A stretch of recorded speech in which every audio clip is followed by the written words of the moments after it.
అరవింద్ కేజ్రీవాల్ ఆయన ఏం చెప్తున్నారంటే ఆర్ఎస్ఎస్ జడ్జి నాకు వద్దు, ఈ జడ్జి దగ్గర నాకు న్యాయం జరగదు అని చెప్పి ఆయన ఈ కేసు అసలు ఒకసారి పెట్టాడు అనమాట. అయితే దీనికి జడ్జి ఏం చెప్పిండ్రు అని అంటే, ఇక్కడ నీ ఇష్టం వచ్చినట్టు ఏం నడవదు, ఇక్కడ దీనికి న్యాయబద్ధమైన పనులు నాకు ఉంటాయి కనుక నేను నువ్వైతే ఏదైతే రిక్వెస్ట్ చేసినావో దాన్ని నేను తిరస్కరిస్తున్నాను అని చెప్పి హైకోర్టు జడ్జి చెప్పిండ్రు. ఎవరు అంటే ఇదంతా జడ్జి స్వర్ణకాంత్ శర్మ విత్ అరవింద్ కేజ్రీవాల్, వీళ్ళిద్దరిది గొడవ. అసలు ఈ గొడవలో ఇంట్లో నీతి ఎంత ఉంది, నిజాయితీ ఎంత ఉంది, అసలు మన చట్టాన్ని నమ్మొచ్చా, కోర్టులను నమ్మొచ్చా, లేకుంటే కేజ్రీవాల్ కరెక్టే చెప్తా ఉన్నాడా, మనకేమైనా అధికారాలు ఉంటాయా, మరి ఇవన్నీ ఎట్లా, ఇవన్నీ మనకి ఎంత తెలుసు అనేది కనుక చూస్తే, excise case Kejriwal says he won't appear before high court judge. ఎందుకు చెప్తా ఉన్నాడు ఈయన ఈ మాట? ఇగో ఈ పక్కన ఈ ఫోటో కూడా చూడండి. ఇప్పుడు ఈయన ఏం చేసినంటే, నేను కోర్టు హియరింగ్ ఉంటే ఈయన ఇక్కడ పోకుండా ఇగో ఇక్కడికి వెళ్ళిండ్రు. ఇక్కడ ఏంది అంటే ఇది రాజ్ఘాట్ అంటే ఏంది అని అంటే, ఇక్కడ మన గాంధీ తాత ఉంటారు కదా, గాంధీ తాతది సిమెట్రీ ఏరియా అనమాట. సిమెట్రీ ఏరియాకి ఆయన వెళ్ళిండ్రు. అక్కడ ఆయనతో పాటు ఎవరు వెళ్ళినారు, ఇక ఇక్కడ చూడండి మనీష్ సిసోదియా గారు. వీళ్ళిద్దరు కూడా నిన్న కోర్టుకు ముందు అపియర్ కావాల్సి ఉంటే అపియర్ కాను అని చెప్పారు. కాను అని చెప్పడానికంటే ముందు ఇగో ఇది 20th రోజు అనమాట. ఇదంతా 20th రోజు స్టోరీ. అంతకంటే ముందు కొంత స్టోరీ. ఇది అయితే ఏమైందంటే, ఇక్కడ అరవింద్ కేజ్రీవాల్ ఇక్కడున్నారు, ఇంకో స్వర్ణకాంత్ శర్మ గారు ఇక్కడున్నారు. ఈయన 10 పాయింట్లు లేపుకొచ్చిండు. 10 పాయింట్లు ఏం లేపుకొచ్చిండు అంటే, ఇగో మీకు ఇవి ప్రాబ్లమ్స్ ఉన్నాయి కాబట్టి నేను తీసుకోనని చెప్పి. అయితే ఇందులో ఇంకొక విషయం ఏంటంటే, ఇది ఏం కేసు అంటే ఎక్సైజ్ కేసు పెట్టారు. ఎవరిపైన? అరవింద్ కేజ్రీవాల్ పైన. ఎవరు పెట్టినరు అని అంటే లెఫ్టినెంట్ గవర్నర్. మరి లెఫ్టినెంట్ గవర్నర్ను ఎవరు అపాయింట్ చేస్తారు అని అంటే సెంట్రల్ గవర్నమెంట్. మరి సెంట్రల్ గవర్నమెంట్ ఎవరు అంటే బీజేపీ. మరి బీజేపీ ఐడియాలజీ ఎటు ఉంది అంటే ఆర్ఎస్ఎస్ వైపు ఉంది. మరి ఆర్ఎస్ఎస్ వైపు ఉన్న వాళ్ళు నాకు ఐడియాలజికల్గా వ్యతిరేకులు కనుక నాకు ఇది కుదరదు అని చెప్పి అరవింద్ కేజ్రీవాల్ చెప్పిండ్రు. చెప్తే మరి కోర్టుకి ఏం సంబంధము అని అంటారా? కోర్టు కూడా ఇప్పుడు దీంట్లో వస్తుంది అనమాట ఈ ప్రాసెస్లో. అయితే ఇప్పుడు ఇక్కడ ఏమైందంటే, స్వర్ణకాంత్ శర్మ గారు ఈ కేసు ఇక్కడికి వచ్చే ముందు ఇగో ఇక్కడ చూడండి, అఖిల భారతీయ అద్వైతిక పరిషత్, ఇగో ఇది ఒక ఆర్గనైజేషన్. ఈ అద్వైతిక పరిషత్ ఇది ఏంటంటే, this is a organization of RSS. ఇది ఆర్ఎస్ఎస్కి కొంత దగ్గరగా ఉండే అనుబంధ సంస్థ అని చెప్పుకోవచ్చు. ఇందులో లాయర్లు చాలా మంది ఉంటారు, ఇంకా లాయర్లు జడ్జిలు చాలా మంది కూడా ఉంటారు. వీళ్ళు దీనికి మీటింగ్లకు పోయి వస్తూ ఉంటారు, ఇవన్నీ జరుగుతూ ఉంటాయి. ఈ మీటింగ్కి ఏమైంది అంటే, ఇగో ఈవిడ గారు స్వర్ణకాంత్ శర్మ గారు ఉన్నారు కదా జడ్జి, ఈమె చాలాసార్లు అటెండ్ అయ్యారు. ఈమె అటెండ్ అవడమే కాకుండా కొన్ని స్టేట్మెంట్స్ కూడా చేసినారు. అయితే ఇక్కడ సీక్వెన్స్ ఇది మొత్తం మీకు అర్థం కావాలంటే, ఇగో ఫస్ట్ ఏమైంది, lieutenant governor excise case Arvind Kejriwal వాళ్ళ టీం పైన పెట్టాడు. పెడితే ఈ కేసు ఏమైందంటే, అరవింద్ కేజ్రీవాల్, మనీష్ సిసోదియా, సంజయ్ సింగ్ వీళ్ళంతా జైలుకు పోయినారు. జైలుకు పోయిన తర్వాత ఏమైందంటే, ఫిబ్రవరిలో ఈ కోర్టు ఏం వర్డిక్ట్ ఇచ్చిందంటే, ఫిబ్రవరి మంత్లో ఏం చెప్పిందంటే కోర్టు, ఇగో చూడండి ఇది క్లియర్ కేసు, ఇందులో ఏం లేదు, ఇందులో తప్పేం జరగలేదని చెప్పి వీళ్ళను రిలీజ్ చేసేసింది. ఎవరిని? అరవింద్ కేజ్రీవాల్ కేసు కొట్టేసిండ్రు. కేసు కొట్టేసిన తర్వాత అప్పుడు ఏమైంది అంటే, సిబిఐ వాళ్ళు గుర్తుపెట్టుకోండి, సిబిఐ ఏం చేసిందంటే మళ్ళీ ఢిల్లీ హైకోర్టులో ఈ కేసు పెట్టింది. ఢిల్లీ హైకోర్టులో ఈ కేసు పెడితే లెఫ్టినెంట్ గవర్నర్ ఎవరు? BJP candidate. ఓకే, సిబిఐ ఎవరి చేతులలో ఉంటుంది? గవర్నమెంట్ చేతులలో ఉంటుంది. వీళ్ళిద్దరు ఐడియాలజికల్గా ఎవరితోటి ఉంటారు అంటే, సెంట్రల్ గవర్నమెంట్ అంటే ఇప్పుడు బీజేపీ తోటి ఉంటుంది. బీజేపీ ఎవరు ఐడియాలజికల్గా అంటే ఆర్ఎస్ఎస్ తోటి. రైట్, ఇక్కడ దాకా అర్థమైంది కదా మనకు. ఇక్కడ అసలు మొత్తం స్టోరీ ఏంటంటే, జడ్జిను నాకు వద్దు అని చెప్పడంతో ఇక్కడ లాయర్లు జడ్జిలు రెండు డిసిషన్స్ తీసేసుకున్నారు. ఎవరు మాట్లాడో వాళ్ళది. వాళ్ళు ఏం చెప్తున్నారంటే, అరవింద్ కేజ్రీవాల్కు తన రైట్స్ను ఆయన పెట్టుకున్నాడు, తప్పేం లేదు అంటారు. ఇంకా కొంతమంది వ్యతిరేకులు ఏం చెప్తున్నారంటే, ఇది తప్పించుకోవడానికి ప్లస్ జ్యుడిషియరీ సిస్టమ్ని వీకెన్ చేయడానికి అని చెప్పి కొంతమంది ఇది చెప్తా ఉన్నారు. కొంత ఇటు కొంత అటు ఉంది. అయితే దీంట్లో ఏంటంటే, ఎప్పుడైనా సరే మన చట్టం ఏం చెప్తుంటే, 100 మంది దోషులు తప్పించుకున్నా పర్వాలేదు కానీ ఒక నిర్దోషికి మాత్రం జైలు పడొద్దు అనే కాన్సెప్ట్ ఉంది. ఈ కాన్సెప్ట్ ప్రకారం ఏంటంటే, అరవింద్ కేజ్రీవాల్ మరి ఈ చాయిస్ చూస్ చేసుకున్నాడు. అయితే దీనికి ఏం చేసినంటే కేజ్రీవాల్ గారు, ఇక దీనికి సపోర్ట్ చేసే వాళ్ళు చేసినారు. ప్రశాంత్ భూషణ్ గారు చేసిండ్రు, చాలా మంది చేసిండ్రు. ఒక పెద్ద లెటర్ రాసుకొచ్చిండ్రు. చూడండి, ఈ లెటర్ ఏంటంటే, ఇదో 4 పేజీల లెటర్. ఇక్కడ ఎవరికి రాసిండ్రు? జస్టిస్ స్వర్ణకాంత్ శర్మ ఢిల్లీ హైకోర్టు గారికి రాసిండ్రు. ఏమని? Inability in conscience to participate in the further proceedings, ఇగో ఈ case number before this honourable court. ఈ హానరబుల్ కోర్ట్ అంటే అన్ని కోర్టులు కావు. ఈయన ఏం చెప్తున్నంటే, జస్ట్ నేను స్వర్ణకాంత్ శర్మ గారి చేంబర్ ఉంటుంది కదా, ఆ కోర్టు కేసుల మట్టుకే నేను రాను, మిగతా కేసుకు నేను వస్తాను అని చెప్పి చెప్తా ఉన్నారు.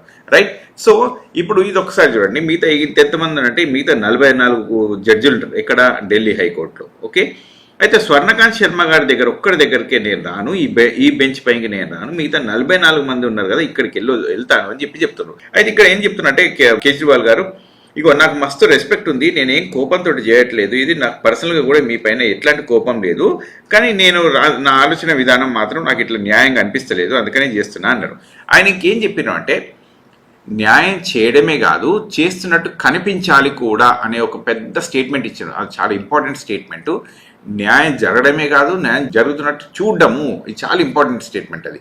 అయితే ఇది ఇక్కడ అయిపోలేదు ప్రజలారా. ఇది ఎంత ఏమైందంటే ఈయన ఎట్లాంటి కేసు పెట్టినారు అంటే ఇవన్నీ రాసుకొచ్చాను కదా, ఒక 4 మేడ్ స్టేట్మెంట్స్ రాసుకొచ్చాను. ఫస్ట్ స్టేట్మెంట్ ఏంటంటే ఆర్ఎస్ఎస్కి నేను వ్యతిరేకిని, ఆర్ఎస్ఎస్ని నేను నమ్మను, ఆర్ఎస్ఎస్ జడ్జి నాకు వద్దు అని చెప్పారు. ఆ స్టేట్మెంట్ అట్లా అయిపోయిన తర్వాత నెక్స్ట్ స్టెప్లో ఏం చెప్పినంటే స్వర్ణకాంత్ శర్మ గారికి 2 పిల్లలు ఉంటారు. ఒక కొడుకు ఇషాంత్ శర్మ, ఇంకొక అమ్మాయి, ఆమె కూడా లాయర్ అనమాట. సో వీళ్ళిద్దరు ఏంటంటే ఇప్పుడు సిబిఐ కింద పనిచేస్తూ ఉంటారు. సిబిఐకి ఎవరు అంటే తుషార్ మెహతా గారు ఈ సిబిఐ కేసులన్నీ తీసుకుంటూ ఉంటారు. తుషార్ మెహతా కింద ఇక వీళ్ళిద్దరు పనిచేస్తూ ఉన్నారు. ఈ లాస్ట్ 2-3 ఇయర్స్లో 2 సంవత్సరాల్లో ఈయనకి ఎన్ని కేసులు వచ్చినాయి అంటే ఇషాంత్ శర్మకి 5904 కేసెస్. ఇన్ని కేసెస్ బిట్వీన్ 2023-2025 ఒక ఆర్టీఐ వేస్తే ఇంతమంది వచ్చినారు. ఇప్పుడు 5900 కేసులు అంటే లేటెస్ట్ లెక్క ప్రకారం మనం ఈజీ క్యాల్కులేషన్స్కి 6000 వేసుకుందాం. ఒక్కొక్క కేసుకు ఒక్కొక్క హియరింగ్కి 9000 రూపాయలు వస్తాయి. ఒక్కొక్క ఈ 2 ఏళ్ళల్లో ఈ హియరింగ్ అన్నిటికీ చూస్తే యావరేజ్గా ఒక్కొక్క హియరింగ్కి ఒక 10 సార్లు వేసుకుందాం. మనం 10 సార్లు వేసుకుంటే 60,000 × 9,000 ఎంత అవుతాయి అంటే ఒక 60 కోట్లు అవుతాయి అన్న. 60 కోట్ల రూపాయలు ఈ 2 ఏళ్ళల్లో మరి 60 కోట్ల రూపాయలు ఎట్లా సంపాదిస్తారా జనాలు నాకు అర్థం కాదు. కానీ 60 కోట్ల రూపాయలు అంటే గాలి కొడితే ఎక్కడికెళ్ళన్నా అంటే ఇది ఏంది అంటే ఇన్ని కేసులు మరి ఈయనకి ఎందుకు వచ్చినాయి అంటే వీళ్ళమ్మ జడ్జి కాబట్టి వచ్చినాయి, ఇంకా మిగతా వాళ్ళకైతే ఇన్ని కేసులు రావు అని చెప్పి అరవింద్ కేజ్రీవాల్ రాసుకొచ్చారు. ఆయన ఏం చెప్పినంటే ఈయన జస్ట్ లాయర్ అయింది మొన్న ఈ మధ్య కాలంలో, లాయర్ అయినాక మొన్న ఈ మధ్య కాలనే ఒక సీనియర్ కౌన్సిల్ కంటే ఎక్కువ కేసులు ఈయనకే ఎట్లా వస్తాయి, అవి గవర్నమెంట్ కేసులు గిన్ని వస్తూ ఉన్నాయి వీళ్ళకు, కనుక నేను వీళ్ళని ఎట్లా నమ్మాలి, వీళ్ళు సిబిఐకి పనిచేస్తూ ఉంటారు, వీళ్ళకి సిబిఐ కేసులు వస్తాయి, సిబిఐ ఏమో ఈ కేసు హ్యాండిల్ చేస్తూ ఉంది, ఆ కేసు హ్యాండిల్ చేస్తూ ఉంటే ఇప్పుడు ఆ సిబిఐ కేసు మరి జడ్జిమెంట్ ఇచ్చేది ఎవరు, వాళ్ళ అమ్మనే. తల్లి కొడుకులు ఇద్దరు కలిసి జడ్జి, వాళ్ళు లాయరు వాళ్ళు జడ్జి, మరి నా సంగతి ఏంది గుమ్మడికైనా అన్నట్టు ఆయనకు ఆలోచన వచ్చిందనమాట. సో ఇక్కడ ఏమైందంటే ఈ స్టోరీ ఇక్కడ అయిపోలేదు ప్రజలారా, ఇంకా కొంచెం ఉంది. ఇప్పుడు దీనికి కేజ్రీవాల్ గారు ఏం చెప్పారంటే సత్యాగ్రహం పాటిస్తున్నా అన్నారు. ఇది ఏంది ఈ సత్యాగ్రహం ఏంది అని అంటే, సత్యాగ్రహం అంటే ఏంటంటే ఆయనకు ఈ కోర్టు పైన నమ్మకం లేదు. నమ్మకం లేనప్పుడు ఆయన ఏం చేసిండంటే కోర్టుకు లెటర్ రాసిండు, ఇగో చూడండి నాకు దీనిపైన నమ్మకం లేదు, నాకు సిస్టమ్ నమ్మకం లేదు అని చెప్పి. అయితే దీనికి నేను గొడవతో రావట్లేదు, నేను న్యాయంగా మాట్లాడుతున్నా ఉంటే అప్పుడు కోర్టు ఏం చెప్పిందంటే లేదు నువ్వు చెప్పింది న్యాయబద్ధంగా లేదు, కనుక నేనే దీనికి కోర్టులో నేను న్యాయంగా నేను చేస్తావా, నీ రిక్వెస్ట్ నేను తీసుకోనని చెప్పింది. అప్పుడు రిక్వెస్ట్ని తీసుకోను అన్నాక కేజ్రీవాల్ ఏం చేసినంటే మీరు నా రిక్వెస్ట్ తీసుకోకపోతే నేను న్యాయబద్ధంగా చట్టబద్ధంగా మీ ముందుకు వచ్చిన నేను సత్యాగ్రహాన్ని ఇప్పుడు పాటిస్తున్నా, నేను మీ దగ్గరికి ఆల్రెడీ తీసుకొచ్చిన తర్వాత నాకు న్యాయం జరుగుదు అన్నప్పుడు కూడా మీరు ఇంకా అదే మొండి వైఖరిగా ఉంటే నేను కోర్టుకు రాను. ఎందుకు కోర్టుకు రాను అంటే నేను సత్యాగ్రహాన్ని పాటించే వ్యక్తిని కాబట్టి నేను మీ దగ్గరికి రాను, నేను మీతో ఏ కోర్టుకైనా వస్తాను అని చెప్పిండు. ఏ బెంచ్ పైన కన్నా వస్తాను అన్నాడు. అయితే ఇప్పుడు ఏం చేయాలి, అయితే వేరే బెంచ్ కన్నా మారాలి లేకుంటే హయ్యర్ కోర్టు కన్నా వెళ్ళాలి. ఈ 2 పద్ధతులు ఉంటాయి. ఆయన 2 పద్ధతులలో పై కోర్టుకు తీసుకెళ్ళలేదు. ఇప్పుడు అదే కోర్టు దగ్గర ఆయన వెయిట్ చేస్తూ ఉండు. సో ఇక్కడ ఏమైంది అంటే ఇప్పుడు మనం ఇక్కడ కొన్ని సీక్వెన్స్ ఆఫ్ ఈవెంట్స్ చూపిస్తాను చూడండి ప్రజలారా, ఇది అసలు నిజంగా చాలా డేంజరస్గా ఉంది. ఇక్కడ ఎందుకు ఇంత డేంజరస్గా ఉంది అంటే ఇది అన్నిటికంటే హైయెస్ట్ పాయింట్ ఏంటంటే ఇక్కడ sequence of events 2 is bound to deepen with public apprehension. ఇక్కడ ఏమైంది అంటే ఢిల్లీ హైకోర్టుకి ఎవరు వెళ్ళినారు, లేడీ స్వర్ణకాంత్ శర్మ గారు 2022 మార్చిలో ఈమె అపాయింట్ అయినారు. అపాయింట్ అయినాక 5 నెలలకే ఇగో చూడండి సెప్టెంబర్లో ఇక్కడ ఏమైంది అంటే వాళ్ళ కొడుకు empanelled in union group A council for the supreme court. ఆ తర్వాత ఏమైంది సెప్టెంబర్ 2025కి వాళ్ళ కూతుర్ని పట్టుకొచ్చారు శాంభవి శర్మ, ఈమెను కూడా empanelled in union government leader. Okay, తర్వాత ఏమైందంటే మళ్ళీ before this honourable court it self in the same month మళ్ళీ వాళ్ళ కొడుకుని చూడు సీనియర్ ప్యానెల్కు మార్చిండు. ఎక్కడికి, మళ్ళీ ఇదే హైకోర్టుకి.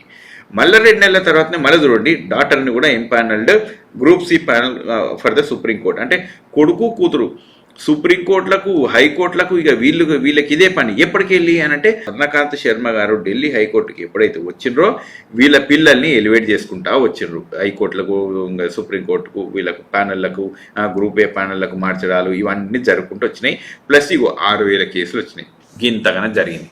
గిన్ని గనం కేసులు గింతగానం లెక్కుంటాయి, ఇది ఎట్టకెళ్ళి నడుస్తుంది. కనుక కేజ్రీవాల్ ఏం చెప్పాడంటే నేను మిమ్మల్ని నమ్మట్లేదు అని చెప్పిండు. మరి కేజ్రీవాల్ చేసింది కరెక్టేనా అంటే 2-3 రకాలుగా చూసుకోవాలి. ఇప్పుడు పర్సనల్గా మన దగ్గరకు వచ్చినప్పుడు ఎప్పుడైనా మనం ఏం న్యాయమో మనం అదే మాట్లాడతాం. మరి కోర్టుకు కేజ్రీవాల్ వెళ్ళలేదు, ఇది ఎంతవరకు కరెక్టు? ఎందుకంటే న్యాయ వ్యవస్థని నువ్వు అసలు చులకన చేసినట్టు కాదా అని మాట్లాడే వాళ్ళు కూడా కొంతమంది ఉంటారు. అయితే ఇక్కడ ఏంటంటే కేజ్రీవాల్ ఏం చెప్పారంటే నేను న్యాయంగా నేను ఏం లేనని లేదు, నేను కోర్టు మీద నాకు పూర్తి నమ్మకం ఉంది. ఇవాళ రోజున కూడా కోర్టు నాకు క్లియరెన్స్ ఇచ్చింది కాబట్టి నేను అందులో ముద్దాయిగా కాదు, నేను న్యాయమైన వ్యక్తి, నేను మంచి వ్యక్తి అని చెప్పి కోర్టు చెప్పింది కాబట్టి నేను బయటకు వచ్చిన, లేకుంటే వచ్చటోనే కాదు. నాకు బెయిల్స్ వచ్చేది కూడా ఇప్పటిదాకా కోర్టు ఇచ్చింది కాబట్టి నేను కేసులలో బయటకు వచ్చినా అన్నీ చేసుకున్నా. సో కోర్టు మీద నాకు పూర్తి నమ్మకం ఉంది, కానీ ఈ జడ్జి మీద నమ్మకం లేదు. ఈ జడ్జి ఆర్ఎస్ఎస్కు సంబంధించిన వ్యక్తి.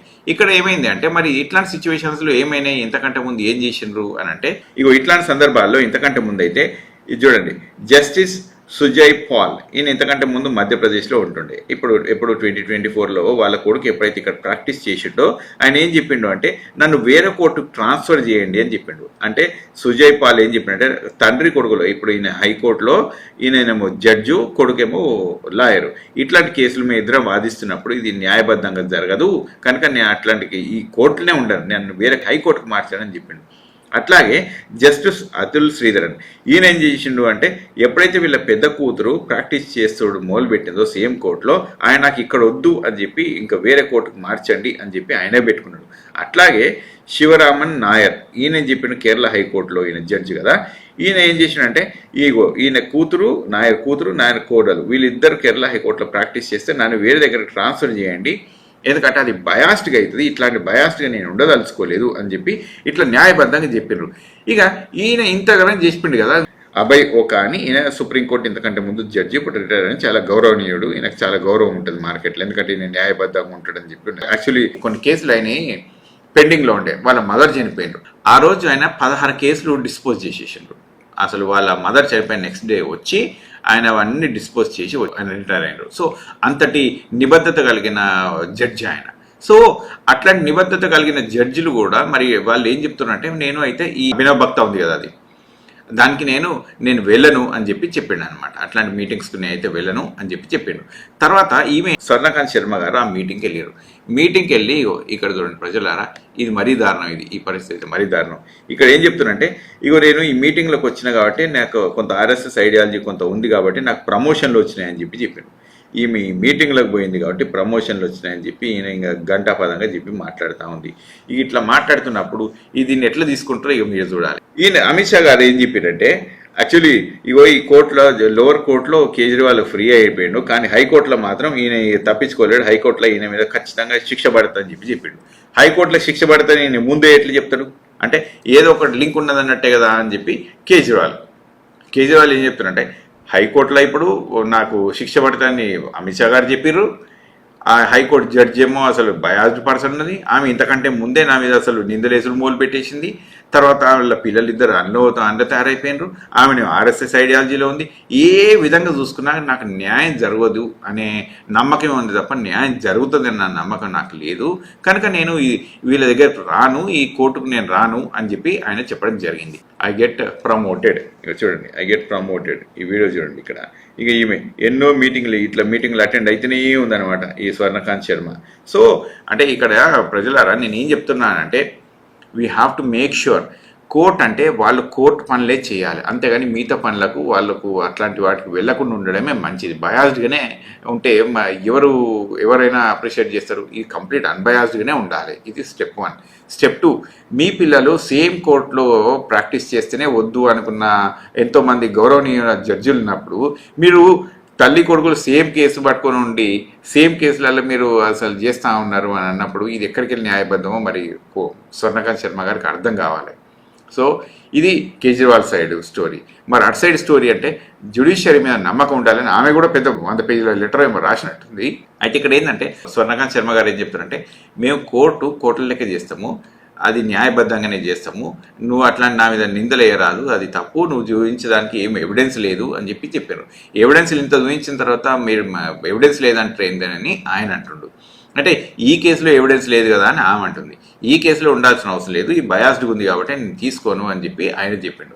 తర్వాత ఇంకా ఆమె ఏం చెప్తుందంటే నా పిల్లలు ఏదైనా ప్రాక్టీస్ చేస్తారు, దానికి దీనికి ఏం సంబంధము అని ఆమె చెప్పుకొచ్చింది. అంటే ఈయన మళ్ళీ ఏం చెప్తున్నంటే ఇక్కడ నీ పిల్లలు నా పిల్లలు అని కాదు, మీ పిల్లలు అక్కడ సేమ్ టాపిక్లో ప్రాక్టీస్ చేస్తూ ఉన్నారు, సేమ్ టాపిక్లో ప్రాక్టీస్ చేస్తున్నప్పుడు వాళ్ళ బాసు ఇదే కేసు తీసుకుంటున్నప్పుడు నువ్వు వాళ్ళ బాస్కి ఎదురుగా పోతావు అన్న నమ్మకం నాకు లేదు అని చెప్పి ఆయన చెప్పిండు. సో ఇక్కడ నేనేం చెప్తా ఉన్నాను అంటే కోర్టు కొన్ని కేసులు న్యాయబద్ధంగా తీసుకోవాలి, ప్రజలకు న్యాయం చేస్తున్నట్టు కూడా కనిపించాలి, పుట్టి న్యాయం చేయడమే కాదు చేస్తున్నట్టు కూడా కనిపించాలి. కనిపించినప్పుడు వాళ్ళు రెక్యూజ్ చేసుకోవాలి, వాళ్ళే సైడ్కి జరిగి వేరే వాళ్ళకి కేసు అప్పగించాలి, లేకుంటే ఇది చాలా ఇబ్బంది పరిస్థితులలో ఉంటుంది.